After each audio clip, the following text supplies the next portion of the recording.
Tatlo ka dekada, pila na ka-eleksyon na nagligad, madamo na nga mga politiko ang nagpangilalak at naglakad. Apang diri sa Unyati de Leon, Mandurriao, may isa ka boses nga wala ginapuntat sa paglaw. Ini ang pamilyar nga itsura sa guwa sang puloy-an ni Mel Carrion. Ini nga tatpulin hindi lang basta materyales ang kampanya. Ini ang naging trademark sang isa ka tawo nga wala gid kapoy sa paghandom sa iya pinalangga ang syudad. Apang sinila nga Miyerkules sang Udto, Mayo 13, sa edad ng 84, nagpaway rin ang ating perennial candidate. Sa nagligad nga 2025 elections, nagpapilit pa siya bilang independent candidate para sa pagkakomunista.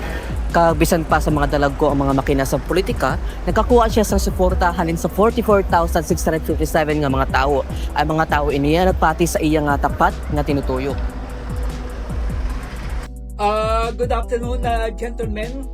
Declare si Mel Carrion, he's running definitely sa congressman sa 2022. Kung si Winston Churchill pa, when he was a guest speaker sa Cambridge University, ang words niya lang, never give up, never give up. Amo na ang kuha ni Mel Carrion. Madamo ang nagayuhom kung makita ang iyang poster kada eleksyon.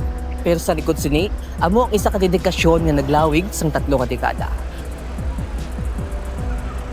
Para kay Mel Carrion, ang pagdaog wala ginapasi sa posisyon, kundi sa papabilin sang paglaom nga ambisan sin o may kinamatarong nga mag-alagad. Nagtaliwan man si Mel Carrion pero ang iya tarpaulin nagapabilin nga nagadindo. Isa ka pinungdom sang iya legacy of hope na nagtandog sa tagipusoon sang linibo ka mga Ilonggo. Mga kapiyen, ini si Mark Nasser Umbat.